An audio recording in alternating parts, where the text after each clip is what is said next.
Welcome to Shivansh international school class 7th Hindi. Hello everyone, today welcome to Hindi classes. तो पिछली कक्षाओं में हमने पढ़ा था पाठ 1 हम पक्षी उन्मुक्त गगन के, तो जिसमें हम देखे थे कि पक्षियों को क्या पसंद है, क्या करना पसंद है और वह कैसे रहना पसंद करता है। तो पहला और दूसरा का पैराग्राफ हमने देख लिया था। चलो आगे हम देखते हैं तीसरा पैराग्राफ। कविता। छोटी सीमाहीन क्षितिज से इन पंखों की होड़ा होड़ी, या तो क्षितिज मिलन बन जाता या तंती सांसों की डोरी। नीड ना दो चाहे टहनी का, आश्रय छिन्न भिन्न कर डालो, लेकिन पंख दिए हैं तो आकुल उड़ान में विघन न डालो। तो इसमें पक्षियों ने अपना विचार व्यक्त किया है। इन पंक्तियों में कवि ने पक्षियों को किस प्रकार रहना चाहिए उसके बारे में बताया है। तो चलो आगे हम देखते हैं शब्दार्थ, कठिन शब्दों का अर्थ। सीमाहीन। सीमाहीन का अर्थ है जिसका कोई अंत ना हो, जिसका कोई खत्म ना हो। क्षितिज। क्षितिज वह काल्पनिक स्थान जहाँ धरती और आकाश मिलते हुए प्रतीत होते हैं, मतलब वह अनुमानित स्थान, मतलब जो हम अनुमान लगा सकते हैं कि धरती और आकाश मिलते हुए प्रतीत होते हैं। होड़ा होड़ी।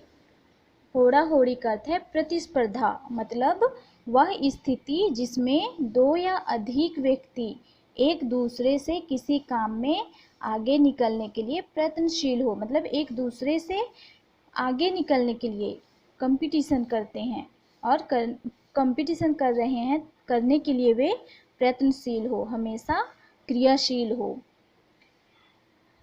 आगे है मिलन। मिलन का अर्थ है दो या अधिक प्राणियों का मिलना, दो या अधिक प्राणियों का मिलना। तंती सांसों की डोरी, मतलब मर जाना या प्राण निकल जाना। नीड़। नीड़ का अर्थ है घोंसला। आगे आश्रय। आश्रय का अर्थ है सहारा या ठिकाना। छिन्न भिन्न। छिन्न भिन्न का अर्थ है नष्ट। आकुल। आकुल का अर्थ है बेचैन। विघ्न। आगे विघ्न।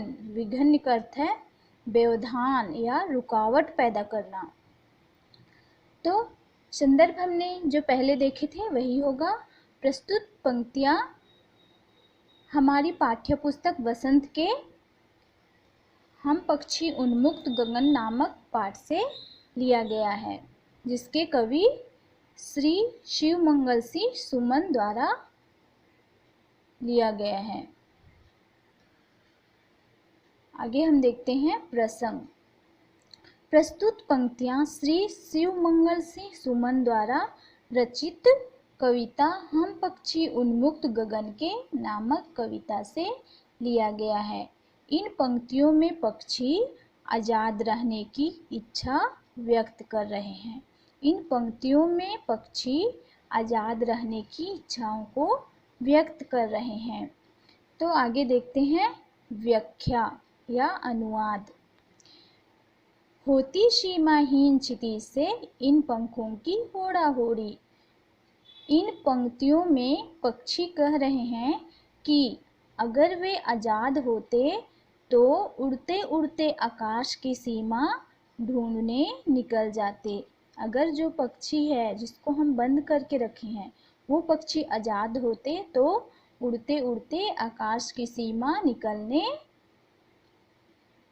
चले जाते। या तो क्षितिज मिलन बन जाता या तंती सांसों की डोरी।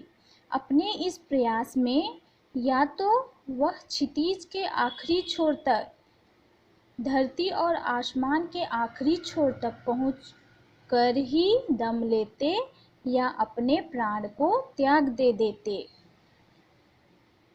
नीड़ न दो चाहे टहनी का, आश्रय छिन्न भिन्न कर डालो। पक्षियों द्वारा व्यक्त उनकी इस इच्छा से पता चलता है कि अपनी आज़ादी उन्हें कितनी प्रिय है। उनकी इस इच्छा से पता चलता है कि उनकी आज़ादी उन्हें कितने प्यारे है या प्रिय है। पक्षी पुनः विनती करते हैं कि भले ही कोई उनसे उनका घोंसला छीन ले या पेड़ की डालियों का उनका ठिकाना नष्ट कर दे। मतलब उनका जो पेड़ में डालियों का जो घोंसला बना रहता है, उनका घर बना रहता है, उसको भले कोई नष्ट कर दे, लेकिन जब ईश्वर ने उन्हें पंख दिए हैं तो उनके उड़ने का अधिकार उनसे ना छीना जाए। ऐसा कौन कह रहा है? पक्षी कह रहा है। लेकिन पंख दिए हैं तो आकुल उड़ान में विघ्न न डालो। लेकिन जब ईश्वर ने उन्हें पंख दिए हैं तो उनके उड़ने का अधिकार उनसे ना छीना जाए। उन्हें पिंजड़े में बंद कर उनकी उड़ने की इच्छाओं को ना मारा जाए। मतलब पक्षी कह रहे हैं कि पिंजड़े में बंद करके हमें उड़ने की जो इच्छा है उसको ना मारा जाए, ख़त्म ना किया जाए।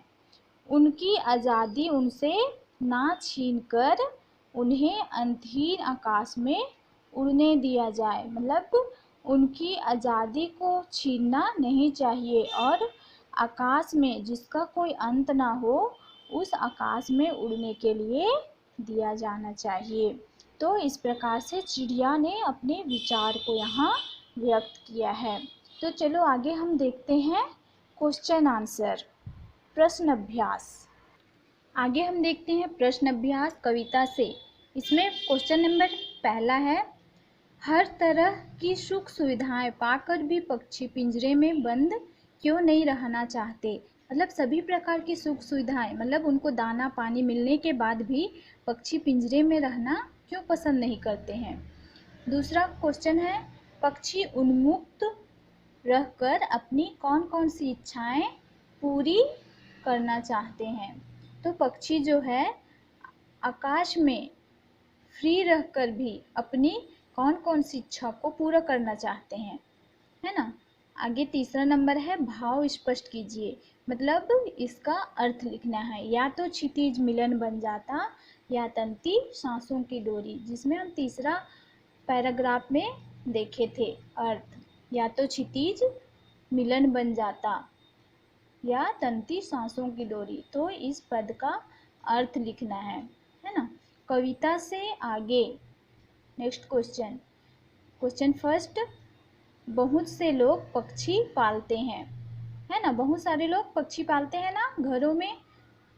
तो का नंबर है, पक्षियों को पालना उचित है या नहीं। मतलब पक्षियों को पालना चाहिए या नहीं, अपने विचार को व्यक्त करना है। मतलब आपको क्या लगता है, पक्षियों को पालना चाहिए या नहीं पालना चाहिए, उसको लिखना है। खा नंबर, क्या आपने या आपकी जानकारी में किसी ने कभी कोई पक्षी पाला है। क्या आप लोगों के घर में कोई पक्षी कभी पाले हो, या तोता हो या मैना हो, गौरैया हो, कबूतर हो या कोई भी पक्षी हो। क्या आप लोग पाले हो या आपके आसपास में कोई अगल बगल में पाला है। तो उनकी देख रेख किस प्रकार से की जाती होगी, लिखिए। मतलब उसका देख रेख, उसको कैसे पालते होंगे, क्या देते, क्या खिलाते और कैसे रखते हैं, उसको लिखना है। ठीक है। नेक्स्ट क्वेश्चन 2, पक्षियों को पिंजरे में बंद करने से केवल उनकी आज़ादी का हनन ही नहीं होता, अपितु पर्यावरण की प्रभावित होता है, पर्यावरण भी प्रभावित होता है।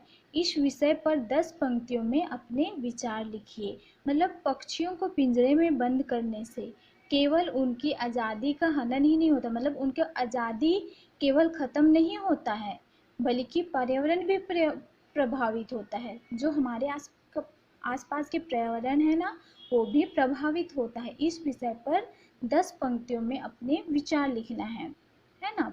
पक्षियों को बंद करके रखते हैं तो उनकी आज़ादी तो ख़त्म होता ही है ना। और लेकिन हमारे पर्यावरण भी प्रभावित होता है, पर्यावरण भी प्रदूषित होता है। इस विषय पर 10 पंक्तियों में अपने विचार लिखना है। तो अनुमान और कल्पना, इसमें तो अपने से अनुमान लगाना है और कल्पना करना है। आगे भाषा की बात। फर्स्ट नंबर, स्वर्ण श्रृंखला और लाल किरण सी में रेखांकित शब्द गुणवाचक विशेषण है ना, गुणवाचक।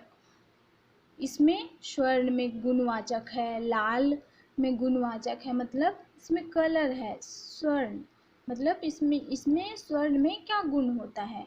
कविता से ढूंढकर इस प्रकार के 3 और उदाहरण लिखिए। मतलब देख रहे हो स्वर्ण श्रृंखला, उसके बीच में कौन सा चिन्ह है, डैश का चिन्ह है ना। लाल किरण सी, लाल किरण सी के बीच में क्या है, डैश का चिन्ह है। तो इस प्रकार से और शब्द लिखना है जो कविताओं में दिया है। जो डैश है बीच में है ना, स्वर्ण श्रृंखला है उदाहरण के लिए, और किरण सी, ऐसे जो शब्द हैं तो उन शब्दों को और 3 प्रकार के लिखना है, मतलब 3 शब्द लिखना है इस तरह के, और इनको छोड़ करके और 3 शब्द। ओके। नेक्स्ट, भूखे प्यासे में द्वंद्व समास है। भूखे प्यासे में कौन से समास है, द्वंद्व समास है। इन दोनों शब्दों के बीच लगे चिन्ह को समासिक चिन्ह कहते हैं। तो इन दोनों के बीच में जो चिन्ह लगा है उसको कौन सा चिन्ह कहते हैं, समासिक चिन्ह कहते हैं। इस चिन्ह से और का संकेत मिलता है, जैसे भूखे प्यासे, भूखे और प्यासे। जो बीच में जो डैश चिन्ह या फिर समासिक चिन्ह रहता है उसका मतलब क्या है, और। तो इस तरह के और 10 उदाहरण खोज के लिखना है, मतलब बुक को छोड़ करके अन्य शब्द भी लिखना है। भूखे और प्यासे, भूखे प्यासे, उसको समास बनाएंगे तो क्या हो जाएगा, भूखे और प्यासे। उसी प्रकार और एक उदाहरण देती हूँ मैं, माता पिता, माता और पिता। तो इसी प्रकार से और 10 उदाहरण लिख कर के लाना है। तो इस प्रकार से हमारा ये पहला चैप्टर यहीं समाप्त होता है। आगे आप लोगों का होमवर्क है कि अभी जितना भी मैं पढ़ाई हूँ, संदर्भ, प्रसंग और व्याख्या, जो पहले आप लोग लिखे हो पहला दूसरा, तो आगे लिखोगे तीसरा और प्रश्न उत्तर। ये आप लोगों का होमवर्क है। तो जैसे पहले दूसरा में संदर्भ, प्रसंग, व्याख्या लिखे थे, उसी प्रकार से तीसरा में भी संदर्भ, प्रसंग और व्याख्या लिखना है। और आगे प्रश्न अभ्यास करके पहला दूसरा तीसरा जितना भी प्रश्न है इसमें, उसको प्रश्नों के उत्तर सहित लिखना है। Thank you class.